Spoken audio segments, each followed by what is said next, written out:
হবে, সেক্ষেত্রে আপনার সাজেশন কি, আমরা কীভাবে এটাকে মোকাবেলা করতে পারি? ধন্যবাদ।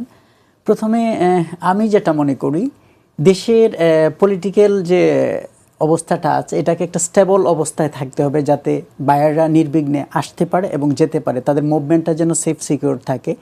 নাম্বার 2 হচ্ছে গার্মেন্টসগুলিতে যেন কোনো রকম আনরেস্ট না থাকে, ওয়ার্কাররা যাতে কোনো আন্দোলনে না যায়, কোনো গার্মেন্টস যেন শ্রমিক অসন্তোষের জন্য যাতে বা অন্য কোনো ইন্ধনের জন্য যাতে কোনো গার্মেন্টস বন্ধ না হয়, এই দুইটা জিনিস ফার্স্টে কনফার্ম করতে হবে।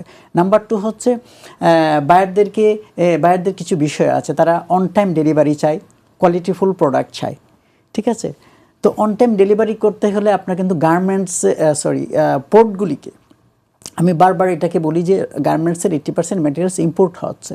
তো পোর্ট যদি সচল না থাকে, একটা গুডস আপনার চায়না থেকে বাংলাদেশে আসতে 12 থেকে 14 দিন শিপে লাগছে, আরও 12 থেকে 14 দিন চলে যাচ্ছে আপনার সেই রিলিজ কাস্টম প্রসেসে। তো অ্যাবাউট 25 to 28 ডেজ, সেটা একটা বিশাল একটা লং টাইম। তো এটাকে মিনিমাইজ করে উইদিন 15 ডেজে আনতে হবে টোটাল প্রসিডিউরটা।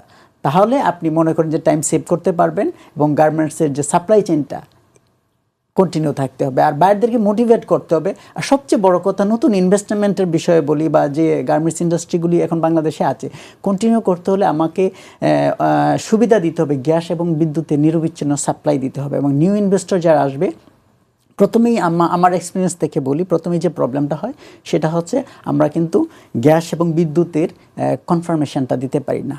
আপনার শুধুমাত্র ইপিজেডগুলিতে এই সুবিধাটা আছে, আউটসাইড ইপিজেড কোনো এই ধরনের নিশ্চয়তা নেই।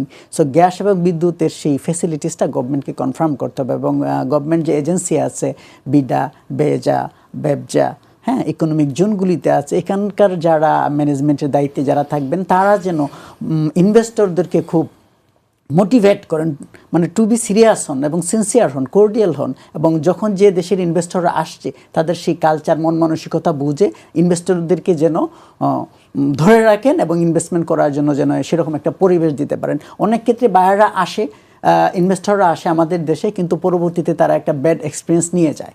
কারাপশন আছে, নানা রকম মিসকোঅপারেশন আছে, আপনি জানেন, সবকিছু বলা যায় না। কাস্টম জটিলতার কথা বলছিলেন যে আমাদের রপ্তানি আমদানির ক্ষেত্রে এই জটিলতা আছে। কাস্টম জটিলতা, ওখানে কি কি জটিলতাগুলো ফেস করে থাকেন? কাস্টম জটিলতা প্রথমেই যেটা হয়, আপনার যখন কাস্টমসের যে ক্যাপাসিটি, হ্যান্ডেলিং ক্যাপাসিটি, যখন একটা শিপ যখন আউটারে আসে, সেখানে দেখা যাচ্ছে যে এভারেজ একটা জ্যামিং সিস্টেম থাকে। একটা শিপ দেখা যাচ্ছে আউটারে 7 দিন, 8 দিন, 10 দিন এখানে থাকে। এখানেও আবার স্পিড মানি বলে একটা কথা আছে, আমরা শুনি, যে এখানে হয়তো কিছু টাকা পয়সা দিলে সেটা একটু তাড়াতাড়ি চলে আসে। তো একটা শিপ চিটাগাংয়ে পোর্টে আসার পরে 7 দিন, 8 দিন, 10 দিন যদি আউটারে থাকে, তাহলে মনে করেন যে দেখা যাচ্ছে আসতে 10 দিন, আরও আউটারে আরও 10 দিন। তো দেখা যাচ্ছে যে এটাকে সচল করতে হবে। সেটা আউটারে একটা জাহাজ 3 দিনের বেশি, যদিও গভর্নমেন্ট অনেক রুলস করছেন, অনেক ট্রাই করছেন, কিন্তু তারপরেও বেলা শেষে এখন অনেক সময় আমরা যতটুকু এক্সপেক্ট করি। জি ভাই, যে কথাটা বললেন, আমাদের যে এই যে ভেসেলের যে একটা আছে, আপনি সিঙ্গাপুরে তো হলো 48 আওয়ার্সের মধ্যে একটা শিপ পুরা খালাস হয়ে যায়।